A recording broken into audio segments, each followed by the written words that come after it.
அன்பு சார்ந்த பெரியோர்களே, கல்வியில கவனம் கொண்ட வந்திருக்கக்கூடிய கலா ரசிக பெருமக்களே, எனதருமை தாய்மார்களே, மற்றும் இந்த விழாவிற்கு வருகிறது பாதுகாப்பை வழங்கிக் கொண்டிருக்கும் மதிப்புக்கும் மரியாதைக்குரிய காவல்துறை சார்பு ஆய்வாளர் அன்பு ஐயா அவர்களுக்கும் மற்றும் இந்த நாடகத்திற்கு சிறந்த முறையில் இங்கே வீடியோ எடுத்து கொண்டிருக்கும் அன்பு நண்பர்களுக்கும் கேமரா யோசிக்கிறீங்க எடுப்போமா வேணாமா அன்பு நண்பர்களுக்கும் மற்றும் இந்த நாடகத்திற்கு சிறப்பான முறையில் ஒளி அமைத்துக் கொண்டிருக்கும் எங்களது ஒளி அமைப்பகம் டி.எஸ்.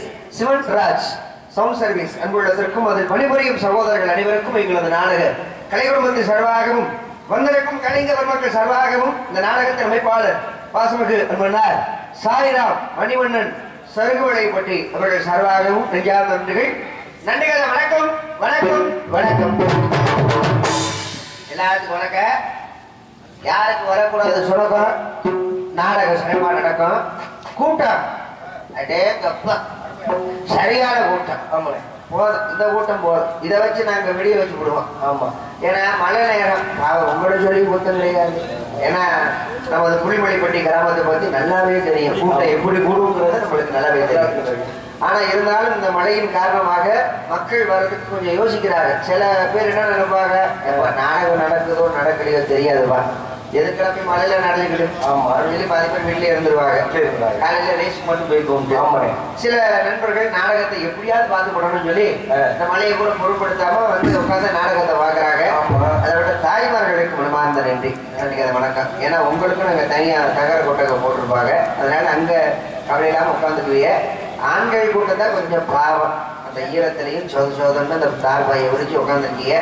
அன்பு பெரியவர்களுக்கு நெஞ்சார்ந்த நன்றிகள். வணக்கம் வணக்கம் வணக்கம். ஆனால் நமது புலிமலைப்பட்டி கிராமத்தார்களுக்கும் விழா குழுவினர்களுக்கும் கொடான கோடி நன்றிகள் சொல்ல கடமைப்பட்டிருக்கோம். வந்திருக்க கலைஞர்கள் கூட. என்ன காரணம்னா மழை தொடர்ந்து ஒரு 3 நாள்ல சரியான மழை. இன்னொரு 4 நாளைக்கு மழை இருக்குன்னு சொல்லியிருக்காங்க. வானிலை அறிக்கை சொல்லியிருக்கு. இன்னும் 4 நாளைக்கு மழை இருக்குன்னு. இப்ப சில கிராமங்கள் என்ன செய்வாங்கன்னா மழை பெய்யறதை பார்த்துக்கிட்டு நாடக கலைஞர்கள் வண்டியை பார்த்தோன்னே அப்ப கலைஞர்களா வந்துட்டாங்க, முதல் சாப்பிட சொல்லுங்க அப்புறம் பேசிக்குவோம். முதல் சாப்பிட சொல்லிடுறாரு. சாப்பிட்டு முடிச்சு அப்பயும் மழை பொழுது பெஞ்சுக்கிட்டே இருந்துச்சு வைங்களேன். உடனே அமைப்பாளர் கூப்பிடுங்க, மழை பெஞ்சுக்கிட்டே இருக்கு, மக்கள் யாரும் வரமாட்டாங்க, எவ்வளவு அட்வான்ஸ் வாங்கினீங்க? 2000 ரூபாயா? கையில 10,000 குடிங்க, ஊர் பக்கம் போங்க அப்படின்னு சில கிராமத்துல காசை கொடுத்து ஊருக்கு அனுப்பிடுவாங்க. ஆனா நம்ம கிராமத்தார்கள் பாத்தீங்களா, என்னதான் மழை பெஞ்சாலும் சரி நாடகத்தை நடத்தாம விடக்கூடாதியா, நாடகத்தை நடத்தி ஆகணும் அப்படின்னு ரொம்ப சிரமப்பட்டு இந்த நாடகத்தை நடத்துறாங்க. நீங்க எவ்வளவு சிரமப்பட்டு நாடகத்தை நடத்துறீங்களோ அதே போல நீங்க என்னதான் சிரமப்பட்டு நாடகத்தை நடத்தினாலும் சரி இந்த காசை வாங்காம நாங்க போக மாட்டோம். ஏன்னா காலையில எங்களுக்கு முடிஞ்சதுக்கு அப்புறம் சீட்டு கட்டணும் வட்டி கட்டணும் நிறைய பிரச்சனை இருக்கு. இப்ப அந்த பிரச்சனை நாங்க பார்க்கணும் இல்லையா? கிராமப்புறங்கள்ல நாடகத்தை நடத்தினாத்தான் நம்மளுக்கு பொழப்பு. நாடகத்தை நடத்தலைன்னா நம்மளால என்ன செய்வது? அதனால இந்த மழையின் ஈரத்தை குணப்படுத்தாமல் நாடகத்தை கண்டுகளிக்கும் அத்துணை ரசிகர்களுக்கு நெஞ்சார்ந்த நன்றிகள் வணக்கம். அதனால அமைதியா இருந்த நாடகத்தை நல்லா ரசிங்க. வந்திருக்கக்கூடிய கலைஞர்களுக்கு நல்லபடியா ஒத்துழைப்பு கொடுத்து இந்த நாடகத்தை முடியும் வரை நீங்க ரசிச்சா மட்டும் எங்களுக்கு போதும். ஏன்னா நாடக கலைஞர்களுக்கு பெரிய போதை என்ன தெரியுமாங்க? சொல்லுங்க, அந்த கைதட்டு தான் எங்களுக்கு பெரிய போதை. ஆமா, ஒவ்வொரு கைதட்டும் எங்களுக்கு 1000 ரூபாய்க்கு சமம். அன்பளிப்பு கொடுக்கறது பெரிய விஷயம் கிடையாது. நாடகம் முடிஞ்சதுக்கு அப்புறம் நமது கிராமத்தார்கள் நம்மளுக்கு சம்பளம் கொடுப்பாங்க, அது ஒரு பக்கம் இருந்தாலும். ஆனா நடிகர்களுக்கு பெரிய ஒரு சன்மானம் எது தெரியுமா? அந்த கைதட்டு தான். நீங்க பாட்டு பாடி முடிச்சோட மக்கள் கைதட்டினாங்க பார்த்தீங்களா? அப்ப அந்த கைதட்டை தட்டும் பொழுது நம்ம நடிக்கிற நடிகர்களுக்கு ஒரு உற்சாகம் கொடுக்கும். ஆமா, இப்ப நல்ல கைதட்டாங்கப்பா, நல்ல ரசிப்பா போல இருக்கு, அப்பா இன்னும் 2 பாட்டு சேர்த்து பாடுவோம், இன்னும் 2 ஆட்டம் சேர்த்து ஆடுவோம் அப்படின்னு ஒரு ஆர்வம் கொடுக்கும். அப்ப அந்த நடிகர்களுக்கு பெரிய போதை எதுனா அந்த கைதட்டுங்க. எங்க ஆர்வணி வாசிக்கும் அன்பு தம்பி ஜெயரமேஷ் அவர்களுக்கு நமது கிராமத்தின் சார்பாக முதல் மாலை வழங்கப்படுகிறது. முதலங்க வாசிக்கும் ஏழாதியை சேர்ந்த எஸ். சிவராஜ் அவர்களுக்கு முதல் மாலை வழங்கப்படுகிறது. தாள வாசிக்கும் அன்பு ஆறாண்டு வாசிக்கும் அன்பு மாம்பழி சூர்யா அவர்களுக்கு முதல் மாலை வழங்கப்படுகிறது. தாள வாசிக்கும் அண்ணார் மணிவண்ணன் அவர்களுக்கு முதல் மாலை வழங்கப்படுகிறது. இங்கு சிரிப்பு நடிகராக நடித்துக் கொண்டிருக்கின்ற மதுரையை சேர்ந்த சூர்யா அண்ணன் அவர்களுக்கு கிராமத்தின் சார்பாக பூ மலையை பகவத் நாடக கலைஞர்களை பெருமைப்படுத்தும் வகையில் கலைஞர்களுக்கு மலர் மாலை வழங்கி கௌரவப்படுத்திய மாபெரும் கிராமத்தார்களுக்கும் விழா குழுவினர்களுக்கும் நெஞ்சார்ந்த நன்றிகள். வணக்கம் வணக்கம் வணக்கம். ஏன்னா நமது புலிமலைப்பட்டி கிராமம் நீண்ட இடைவேளைக்கு பிறகு ரொம்ப நாள் கழிச்சு மறுபடியும் இந்த மேடைக்கு வருவதற்கு வாய்ப்பினை வழங்கிய அன்பு கிராமத்தார்களுக்கு மனமார்ந்த நன்றி. ஏன்னா இந்த மேடைக்கு முதலாக என்னை அறிமுகம் செய்தது மதிப்புக்கும் மரியாதைக்குரிய மிருதங்க வித்வான் மிருதங்க ஆசான் அன்பு தந்தையார் டிவி ஜெயம் அவர்கள். அவர் தான் இந்த மேடையில என்னைய அறிமுகம் பண்ணி வச்சாரு. மறுபடியும் இந்த மேடைக்கு என்னை அழைத்து வந்த எங்களது அன்பண்ணார் சாய்ராம் அன்பண்ணார் மணிவண்ணன் அவர்களுக்கும் மனமார்ந்த நன்றி. வணக்கம். அது எங்களெல்லாம் மறக்காம மறுபடியும் இந்த மேடைக்கு அழைத்து வந்தீர்கள். அன்பு கிராமத்தார்களுக்கு நன்றி. வணக்கம். கூட்டம் அங்கங்க நிக்கிறீங்க, இங்க பாதி பேர் உட்காந்துருக்கீங்க, ரொம்ப சந்தோஷம். விடியற வரைக்கும் உட்கார்ந்து நாடகத்தை பாருங்க அப்படின்னு சொல்றதுக்கு மனசு வர மாட்டேங்குது. முடிஞ்ச வரைக்கும் உட்கார்ந்து நாடகத்தை பாருங்க. ஏன்னா உங்க சூழ்நிலை என்னன்னு எனக்கு தெரியுது. நான் சொல்லிட்டு உள்ள போயிருவேன், விடுற வரைக்கும் உட்கார்ந்து நாடகத்தை பாருங்கள் சொல்லிவிட்டு நான் போயிருவேன். அங்க தாய்மார்கள் சொல்லுவாங்க, சாண்டை குடிக்க சொல்லி அவங்க விடிய வரைக்கும் உட்காந்து நாடகத்தை பார்க்கணுமா, அடிக்கிற குளிருக்கு பெய்யுற மலைக்கு எங்கிட்ட உட்காந்து நாடகத்தை பார்க்கறது அப்படின்னு சொல்லி தாய்மார்கள் ரொம்ப கோவப்படுவீங்க. அதனால முடிஞ்ச வரைக்கும் உட்காந்து நாடகத்தை பாருங்க. நாடகத்தை எவ்வளவு தூரம் நீங்க ரசிக்கிறீங்களோ அவ்வளவு தூரம் நாங்க சிறப்பா தொழில் பண்ண முடியும். அதனால வந்திருக்க கலைஞர்களுக்கு நல்ல ஆக்கமும் ஊக்கமும் ஒழித்து நாடகத்தை கண்டுகளிக்குமாறு கேட்டுக்கொண்டு நாடகத்தை நாடகமா பாருங்க. அதுதான் ரொம்ப முக்கியமான விஷயம். ஏன் அப்படி சொல்றீங்க? பலவித கண்ணோட்டத்தில் உட்கார்ந்து நாடகத்தை பார்ப்பாங்க. சில பேர் சினிமா பார்க்குற கண்ணோட்டத்தில் நாடகத்தை பார்ப்பாங்க. சில பேர் ஆடலும் பாடலும் பார்க்குற கண்ணோட்டத்தில் நாடகத்தை பார்ப்பாங்க. சினிமா என்பது வேற, நாடகம் என்பது வேற. ஆமா, ஒரு படத்தை எடுக்கிறதுக்கு எவ்வளவு செலவு பண்ணுவாங்க? ஒரு 500 கோடி செலவு பண்ணுவாங்க. 500 கோடி ரூபாய் செலவு பண்ணுவாங்க. ஆமா, அந்த படத்துல நடிக்கிற ஹீரோ எவ்வளவு சம்பளம் வாங்குவாரு? அவங்க ஒரு 200 கோடி வாங்குவார்ல. 200 கோடி எங்க இருக்குப்பா? நம்மளுக்கு ஒரு 10 லட்சம் இருந்தாலே போதும், வாழ்க்கை செட்டில்மெண்ட். 200 கோடிங்கிறது எங்க இருக்கு பாத்தீங்களா? அப்ப கோடி கணக்குல சம்பளம் வாங்கி ஒரு படத்துல ஹீரோ நடிக்கிறார். ஒண்ணுல தம்பி உங்களுக்கு ஒரு சின்ன விஷயம் கேட்கவா? இப்ப சினிமா அப்படிங்கிறது எல்லாம் கம்ப்யூட்டர் கிராபிக்ஸ்ல கொண்டு வந்துட்டாங்க. அப்ப அந்த படத்துல நடிக்கிற ஹீரோவுக்கு எதுவுமே ஆகாம கொத்தனாப்புல கொண்டு போவாங்க, கொத்தனாப்புல கூட்டிட்டு வருவாங்க. என்ன காரணம் சொல்லுங்க? நடிக்க முடியாது. ஒரு ஹீரோவுக்கு ஏதாவது அடிபட்டுச்சுன்னு வைங்களேன், ஷூட்டிங்கே கேன்சல் பண்ணிடுவாரு. அப்ப ஷூட்டிங்கை கேன்சல் பண்ணிட்டாங்கன்னா மேற்கொண்டு சம்பளம் கொடுக்குற மாதிரி வந்துடும். இப்ப 6 மாசம் ஷூட்டிங்கு, அந்த ஹீரோ எத்தனை டைம் கொடுத்துருப்பாரு? கால் ஷீட் எத்தனை கொடுத்துருப்பாரு? உச்சி படம் 2 மாசம் கொடுத்துருப்பாரு, இல்லைன்னா 3 மாசம் கொடுத்துருப்பாரு. அந்த 3 மாசத்துக்குள்ள அந்த ஹீரோ வச்சு எடுக்கிற கதையை பூரா எடுத்து போடணும். அதுக்குள்ள லேட் பண்ணிடக்கூடாது. ஏன்னா அடுத்த படத்துக்கு அவர் அட்வான்ஸ் வாங்கியிருப்பாரு. அப்ப அந்த 3 மாசத்துக்குள்ள அந்த ஹீரோ வச்சு படத்தை எடுக்கணும். இப்ப நாடகத்துல நம்மளாம் நடிக்கிறோமே, நாங்க செய்யறது பூரா ஒரிஜினல், டூப்பு கிடையாது. இப்ப ஹீரோ தண்ணி தொட்டிக்கு மேல நிப்பாரு, கேமரா வந்து அப்படியே க்ளோஸ்அப்ல காட்டுவாங்க ஹீரோவை. ஆனா கீழே விழுகிறது வேற இருக்கேன். கீழே விழுந்ததுக்கு அப்புறம் ஹீரோ காட்டுவாங்க. அந்த இடப்பட்ட கேப்ல விழுகிறது வேற ஆளா இருக்கும். அதுக்கு டூப்பு பாத்தீங்களா? ஃபைட் சீனுக்கு டூப்பு போட்டு தான் பண்ணுவாங்க. ஆனா இங்க நாடகத்துல நடிக்கிற நாங்க டூப்புலாம் போட முடியாது. பெட்டிக்கார் ஜெய ரமேஷ் அவர் தான் பாடி ஆகணும். மிருதங்க வாசிக்கும் போது இந்த விரல் தெரிச்சு போகும். பனி நேரத்துல விரல் தெரிச்சு போகும். அப்ப அந்த மிருதங்காரர்கிட்ட அந்த கையில டேப் ஓட்டிருக்காங்களா, அந்த தெரிச்சு போச்சுன்னா டேப் ஒட்டணும். டேப் ஒட்டிட்டு வாசிக்கணும். ரத்தம் வந்தாலும் வாசிக்கணும். ஆடவனுக்காருக்கு கையில தெரிச்சு போகும், அவர் வாசித்தே ஆகணும். இப்படி என்னதான் சிரமங்கள் இருந்தாலும் நாங்க தொழில் பண்ணினே ஆகணும். ஆனா இங்க என்ன, நாடக கலைஞர்களுக்கு 45க்கு மேல ஏற மாட்டேங்குது. இப்ப கிராமத்தார்கள் வந்து நாடகம் பேச வருவாங்க. நாடகம் பேச வரதுக்கு முன்னால சில பேர் கிராமங்கள்ல பாட்டு கச்சேரி வைப்பாங்க, சில பேர் ஆடல் பாடல் வைப்பாங்க. அப்போ ஒண்ணும் கிடையாது. இப்போ நம்ம புலிமொழிப்பட்டி கிராமத்துல இன்னைக்கு நாடகம் வச்சிருக்காங்க, நாளைக்கு ரேஸ் வச்சிருக்காங்க. அப்ப நல்லா கவனிச்சு பாருங்களேன், கிராமத்தார்கள் வந்து சொல்லுவாங்க, எப்பா நாங்க ஆடல் பாடல் பேசணும்பா, எவ்வளவு அமௌண்ட்? என்னப்பா 3 லட்சம் ரூபாய் கட்டுறீங்க ஆடல் பாடலுக்கு? அந்த 2.5 லட்சம் ரூபாய் பேசி முடிச்சிட்டோம். எவ்வளவு நேரம் நிகழ்ச்சிக்கு? 3 மணி நேரம் நிகழ்ச்சிக்கு 2.5 லட்சம் ரூபாய். ஒரு பாட்டு கச்சேரி 3 மணி நேரம் தான். அதுக்கு எவ்வளவு காசுங்கிறீங்க? அதுக்கு 1.5 லட்சம் ரூபாய், 2 லட்சம் ரூபாய்.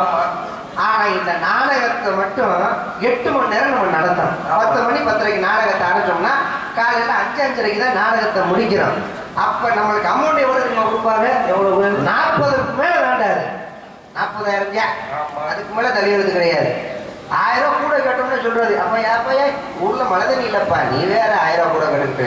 போன வருஷம் 38,000 தான் பேசினா, இந்த வருஷம் 2,000 சேர்த்து வச்சுக்கப்பா, 40,000 பேசி முடி அப்படின்னு சொல்லி 40,000 பேசுறாங்க. நான் என்ன கேட்கிறேன், ஆடலும் பாடலும் போடும்போது மட்டும் மட்டும் மழை பெய்யுமா, பாட்டு கட்சி போடும்போது மழை பெய்யுமா, அவங்களுக்கெல்லாம் 2 லட்சம் 3 லட்சம் கொடுக்குறாங்க. இந்த நாடகம் போடும்போது மட்டும் மழை பெய்யலன்னு சொல்றாங்களே, அதுதான் வேதனையா இருக்கு. அது மட்டும் கொஞ்சம் திருத்தினா சரியா வரும். ஆனா கடைசியில நாடகம் போடுறதே நாடு செழிக்கணும் நல்ல மழை பெய்யணும்னு சொல்றதுக்காக தானே நாடகம் போடுறாங்க. அப்ப நம்மளுக்கு தான் சேர்த்து கொடுக்கணும். ஆனா நமது புலிமொழிப்பட்டி கிராமத்தார்கள் நிறைஞ்ச மனசுக்காரங்க. காலையில போகும்போது பாருங்க ஒரு 5000 சேர்த்து தான் கொடுப்பாங்க. சூரிய பப்புன்னு சொல்லிட்டாருப்பா, மனசு சங்கடப்படக்கூடாது, அதனால ஒரு 5000 சேர்த்தே கொடுப்போம் சொல்லி காலையில 5000 சேர்த்தே கொடுப்பாங்க. அது எனக்கு நம்பிக்கை இருக்கு. அதனால கிராமத்தார்களுக்கு மனமார்ந்த நன்றி. நன்றிங்க, வணக்கம். ஏன் தெரியுமா, ஹீரோக்கு இப்ப படம்னாலே எனக்கு ஒரு சின்ன ஒரு விஷயம் கண்ணில் பட்ட விஷயத்த சொல்றேன். சொல்லுங்க.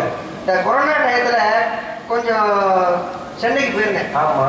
அப்ப படத்துல நடிக்க கூப்பிட்டுருந்தாங்க. என்னை நடிக்கிறதுக்கு கூப்பிட்டாங்க, நடிக்கிறதுக்கு கூப்பிட்டாங்க. ஷூட்டிங் எப்படின்னா ஒரு 10 நாள் ஷூட்டிங். நம்ம படம் பேரு திருமந்திரம்னு ஒரு படம். ஆமா, சென்னையில நடிக்க கூப்பிட்டாங்க. அந்த படத்துல நடிக்கக்கூடிய ஹீரோ இருக்கார் தெரியுமா, அவருக்கு படத்துல வந்து பாம்பு கூட நடிக்கணும். 15 நாள் பாம்பு கூட ஷாட்டு. அப்போ ஹீரோ காரை விட்டு இறங்கி வந்தோடனே அசிஸ்டன்ட் டைரக்டர் கூப்பிடுறாரு, தம்பிங்க வாப்பா, எனக்கு 15 நாளைக்கு பாம்பை வச்சுதான் ஷூட்டிங் எடுக்கணும்னு இருக்காங்க. பாம்பாட்டி வந்துட்டாருன்னு கேட்க, சார் பாம்பாட்டி வந்துட்டார் சார், அந்த ரூம்ல சாப்பிட்டு உட்காந்துருக்காரு. அப்படியா, சரி நான் போய் கன்சல்ட் பண்ணிக்கிறேன், என்னன்னு பாத்துக்கிறேன் அப்படின்னு சொல்லி நேரம் ரூம்குள்ள போனாரு. பாம்பாட்டி உட்காந்துருக்காரு. இந்த ஹீரோ பார்த்தாலும் பெரிய சந்தோஷம். சார் வணக்கம் சார், நான் உங்க தீவிர ரசிகன். அப்படியா, சந்தோஷம். இப்போ நீங்க தான் பாம்பு கொண்டு வந்திருக்கீங்க. ஆமா சார், பாம்பை தான் கொண்டு வந்திருக்கேன். சரி, 15 நாளைக்கு உங்க பாம்பு கூட தான் நான் நடிக்க போறேன். அந்த பாம்பு எடுத்து கொஞ்சம் வெளியில காட்டுங்க, நான் செக் பண்ணிக்கிறேன். ஹீரோ கேட்கிற, என்ன தயார் பண்ணி வச்சுக்கணுமா இல்லையா, அதெல்லாம் பாம்பு எடுத்து வெளியே காட்டுங்கன்னு கேட்க, உடனே அவரு பாம்பாட்டி, சார் அதெல்லாம் ஒண்ணு நீங்க பயப்பட வேணாம், பாம்பு நல்ல பாம்பு தான் சார். அது நல்ல பாம்பா கெட்ட பாம்பாங்கிறத நான் பாத்துக்கிறேன். அப்படி சொல்லுங்க. முதல்ல பாம்பு எடுத்து வெளியில காட்டணும்னா இந்த பாம்பு டப்பா இருக்குமா இல்லையா, அதை திறந்து அந்த பாம்பு எடுத்து அப்படி வெளியில காட்ட, அது படம் எடுத்து அப்படி நிக்குது. பாத்தீங்களா சார், பாம்பு நல்ல பாம்பு சார். சரி, நல்ல பாம்பு. அந்த பாம்பை லேசா கொத்த விட்டு காட்டு, அப்படின்னா தான் நம்புவேன். சார் பாம்பு பல்லெல்லாம் புரிஞ்சாச்சு, நீங்க பயப்பட வேணாம், நீங்க தைரியமா நடிக்கலாடே, நான் சொல்றதை நீ செய்யடா. பல்ல புரிஞ்சாச்சு, பல்ல புரிஞ்சாம இருக்கு, நாங்க புரிஞ்சாச்சு. அது அப்புறம் நீ முதல் பாம்பை கொத்த விட்டு காட்டு, அப்படின்னா தான் நம்பவே சொல்லி ஹீரோ சொல்றேன். சார் இவ்வளவுதானே, இப்போ ஒன்றும் கவலைப்படாதீங்க, இப்போ பாம்பை நான் கொத்த விட்டு காட்டுன்னு சொல்லி அந்த கையை இந்த பக்கம் இந்த கையை இப்படி வச்சுக்கிட்டாரு. பாம்பு இங்க நிக்குது. வட ராஜா வட வந்து கொத்துற வட வட. சார் பயப்படாதீங்க, சும்மா தைரியமா இருக்க, வட வட அப்படின்னு சொல்லி லவட்டு கொதிச்சுல அதுங்களா அதோட ஹீரோவுக்கு வலிப்பு வந்து கொண்டு போய் ஆஸ்பத்திரி சேர்த்தாங்க. சாமிக்கு பல்ல புடுங்கவே இல்லை. அப்போ ஒரு விஷயத்துல நடிக்கிறதா எவ்வளவு யோசிக்கிறாரு படத்துல நடிக்கும் போது. அதெல்லாம் உண்மை. நம்மளாம் அப்படி யோசிக்கிறோமா? அப்படி கிடையாது. அதனால என்ன பத்தி ஐயாக்க அமைதியா இருந்து நாடகத்தை ரசிங்க. அந்த அதான் உட்காந்துட்டாய், ஏன் நிக்கிறிய? அங்க ஈரமா இருக்கா? ஈரமா இருந்துச்சுன்னா உள்ள கூட உட்காருங்க, ஒன்றும் பிரச்சனை இல்லை, இடம் நிறையா இருக்கு. அப்படி உட்காந்துக்கோங்க. உட்காரதெல்லாம் பிரச்சனை இல்லை, உட்காந்து குசுன்னு பேசக்கூடாது. அதுதான் எனக்கு பிடிக்காத விஷயம். வந்தோமா நாடகத்தை பார்த்தோமா, பப்புனு என்ன பேசுறாப்புல, டான்ஸ் கரப்புல என்ன பேசுதுங்கிறத தான் கவனிக்கிறேன். அதை விட்டுட்டு இந்த ரேஷன் கடையில் சாமான் வாங்குறது, வீட்டில் குழம்பு கதையெல்லாம் பேசுனீங்க, இறங்கி வந்து காட்டை கடத்திட்டு சொல்லிவிட்டேன். அதனால வந்திருக்கக்கூடிய ரசிகர்களுக்கு ஒரு வழக்கத்தை சொல்லிட்டு நம்ம வேலையை பார்ப்போம். அமைதியாக நாடகத்தை பார்க்க வேணுங்க, அமைதியாக நாடகத்தை பார்க்க வேணுங்க, எங்களுக்கு கொடுக்க வேணுங்க.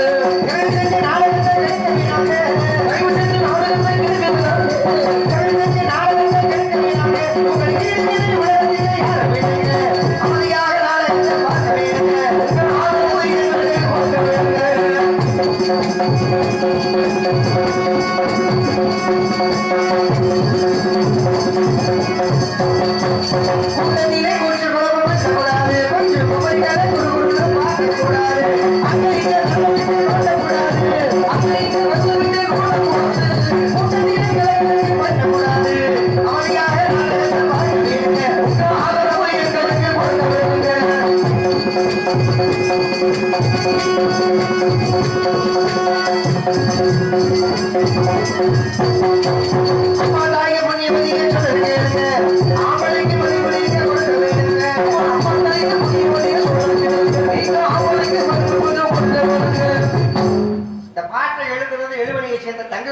பாட்டு எழுதினார்.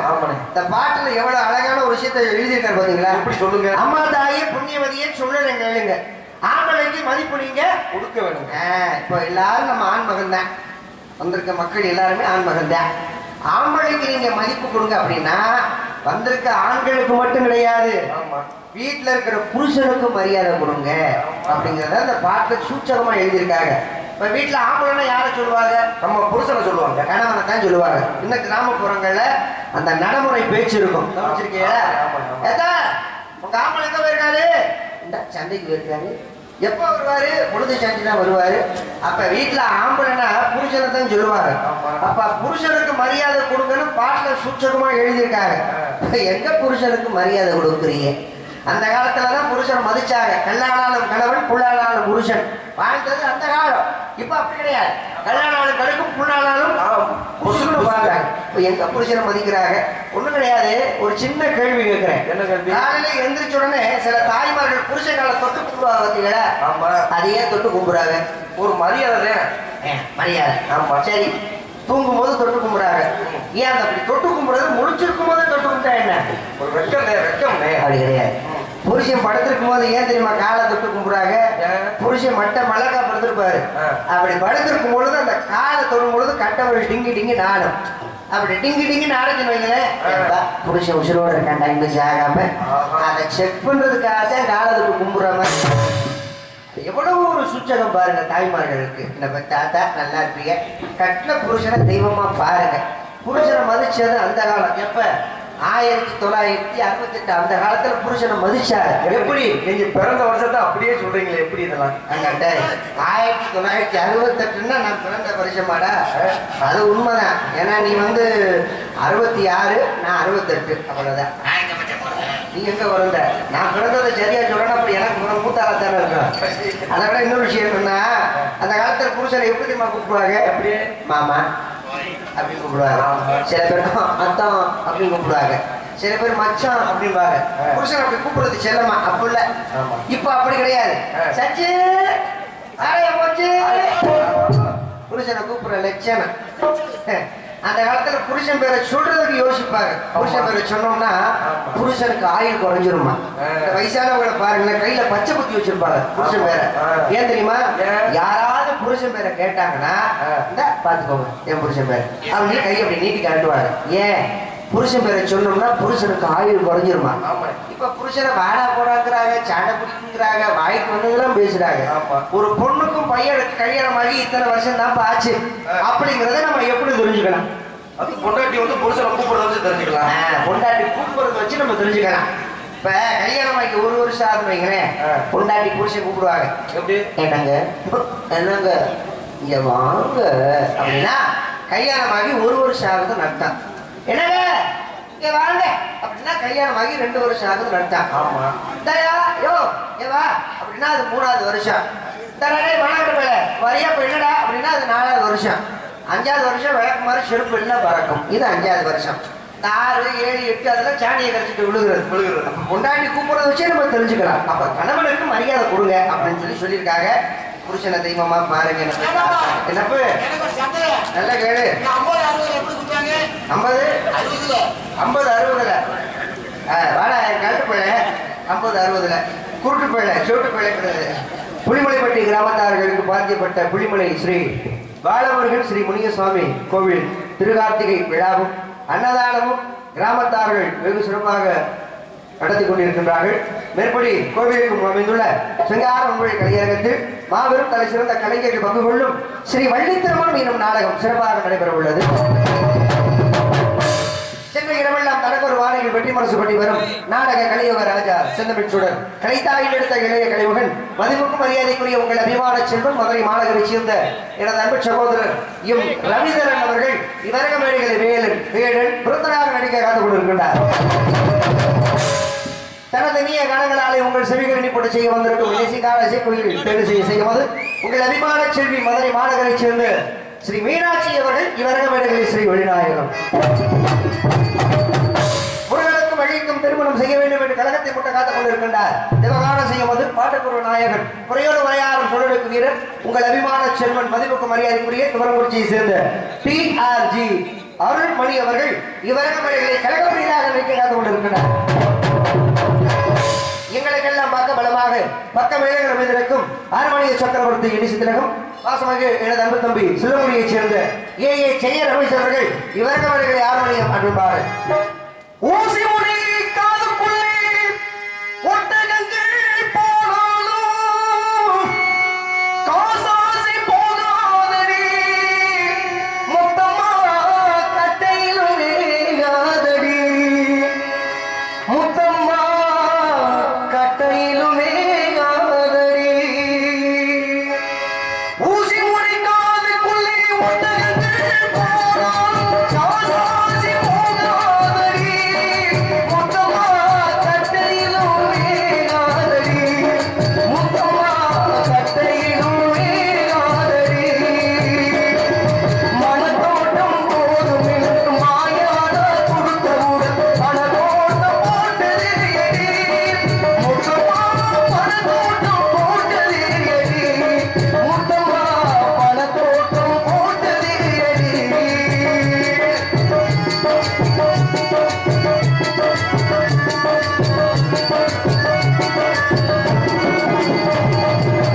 என்னையோட தண்ணீரை எப்படித்தான் கடந்தாலும் இரண்டு மூன்று செய்வாதடி மொத்தமா இயற்கையும் மாறாதடி இரண்டு மூன்று செய்வாதடி மொத்தமா இயற்கையும் மாறாதடி மனத்தோட்டம் போடும் என்று மாயாட கொடுத்தவுடன் பணத்தோட்டம் போட்டதே எடி என் முத்தம்மா பணத்தோட்டம் போட்டதே எடி முத்தம்மா பணத்தோட்டம் போட்டதே எடி அற்புதமான கஷ்டமா கைதட்ட முடியல குளிரு என்ன பண்றது இந்த குளிர் இடத்துல கை பூரா இதுக்குள்ளதான் கிடக்கும் சூடான பகுதி இந்த பகுதி இந்த பகுதிங்க உங்க கவனக்குள்ள நீங்க கையை வச்சுக்கிட்டு பகமானமா உட்காந்துருப்பீங்க தூக்க வசதியில் அடுத்த கவனக்குள்ள கை விட்டாங்க அப்புறம் அடுத்த வசதியா போயிடும் உங்களுக்கு சிரமமா போயிடும் அதனால ஊடாட கை எடுத்து பார்த்துக்கோங்க தம்பி அழகா பாடினாரு தம்பி இந்த மேடைக்கு நீங்க புதுசு தானே ஆமா புதுசு இந்த சுத்து வட்டாரம் பூரா அன்பு தம்பி ஜெயரமேஷ் அவர்கள் போற இடத்துல பூரா தனக்கு ஒரு முத்திரை வகுத்து வருகிறார் தம்பி ஜெயரமேஷ் அவர்கள் தம்பி வேற யாரும் கிடையாது இந்த நாடக உலகத்தில் தனக்கு ஒரு பாணி தனக்கு ஒரு வழியாக வந்து ஒவ்வொரு ரசிகர்கள் மனதில் வாழ்ந்து இன்னும் வாழ்ந்து கொண்டிருக்கிற மதிப்புக்கும் மரியாதைக்குரிய பாசமிகு கர்ப்ப தந்தையார் ராஜ நடிகர் B.A. விஜயராம் அவருடைய தம்பி மகனே அவர் அதனால ஆண்டவன் நல்ல ஒரு பொருள் வளத்தை கொடுத்திருக்காரு தம்பி ஜெயரமேஷ் அவர்களுக்கு நல்ல ஒரு ஹார்மோனிய கலைஞர் மென்மேலும் வளர வேண்டும் அழகமே அதில் வளர்க்கு நந்தி கொப்பாக எங்கள் மக்களை தேசியத்தை உங்களெல்லாம் வீட்டை காத்துக் கொண்டிருக்கிறார் கொடையடி குமரன் மருதக சக்கரவர்த்தி எங்களது ஏனாதி கிராமத்திலிருந்து வருகை தந்திருக்கக்கூடிய மருதக வித்வான் அரசு பள்ளம் நடத்த மரியாதைக்குரிய அன்பு தந்தையார் டி.வி. ஜெயம் அவர்களுடைய அன்பு மாணவருமாகிய எங்களது மதுரை தமிழ்நாடு நாடக நடிகர் சங்க செயற்குழு உறுப்பினர் S.O. செல்வராஜ் அவர்கள் இவர்கள் அவர்களை மருதகம் விழா கட்டப்பட்ட விழா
பழுவாத்திய மாமன்னன் எனது அன்பு மாப்பிள்ளை சரவணப்பட்டியைச் சேர்ந்த சூர்யா இவருக்கு வழங்கிய பழுவாத்தியம்.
நல்ல ஒரு வாசியக்காரன் மாப்பிள்ளை சூர்யா. என்ன இந்த பொம்பளை பிள்ளைய ஷால் வந்தா தான் எடுத்து வச்சுக்கிறது. இல்ல மாமா நல்ல மாமாண்ணே, நீ வருவேன்னு தெரிஞ்சுதான் நான் ஒழிச்சு வச்சுட்டு வந்திருக்கேன். சிறந்த முறையில் தாளத்தை இசைத்து உங்களை எல்லாம் மொழிக்க காத்து கொண்டிருக்கின்றார் அன்பு சகோதரர் மணிவண்ணன் அவர்கள். இவரே தாளம் நாட உலகத்திலேயே சிரமமில்லாத ஐட்டம்னா தாளக்காரர் மட்டும்தான். திடீர்னு ஊர்ல கலவரம் நடக்க அடிச்சுக்கிட்டு உருளுவாங்க. கம்பளத்துல முதல் மைசூருக்கு தான் வருது, அடிச்சு பழுப்பு உடைக்கிறாட்டு. ஆமா, அப்ப பெட்டிக்கார் பெட்டி எடுத்துட்டு வர்றது கஷ்டம். ஆமாண்ணே. முருகக்கார் 3 கடை எடுத்துட்டு வர்றது கஷ்டம். நாடக்கார் பேர் வச்சு டேபிள் தூக்கிட்டு வர்றது கஷ்டம். நான் பேக்க தூக்கிட்டு வண்டிக்கிட்ட போறதுக்குள்ள சட்டை கலர் பிடிச்சு விடுவாங்க. இந்த போற பப்புக்கார பையன் பூரா அவனை பிடிச்சு விடுவாங்க. ஆனா தாளக்காரருக்கு கவலை இல்லை. ஊர்ல கலவரம் நடக்குதுன்னு தெரிஞ்சிச்சு வைங்க, அந்த தாளத்தை தூக்கி டவுசர் பையில போட்டு கூட்டத்தோட கூட்டமா நடந்துறாரு. நான் பக்கத்துக்காரப்பா நானும் பார்க்க வந்தேன். இந்த பப்புக்கார பையன் சொல்லிருப்பியா தூக்கி போட்டு வாயில விரிங்க இருக்கிறாரு. உண்மையிலே கவலை இல்லாம முடியாது. உண்மையிலே பக்கத்துக்காரர் தான் உண்மைதான் பக்கத்துக்காரர்.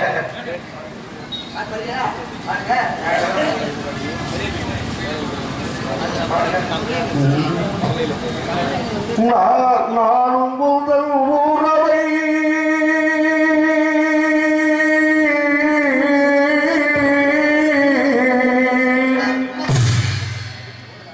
நாடி வந்த பாரவை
அடுத்த ராஜகோட்டை அவருங்க.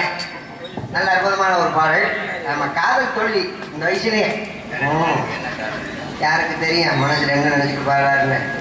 மொழி அமைத்துக் கொண்டிருக்கும் எங்களது ஒளி அமைப்பகம் சிவன்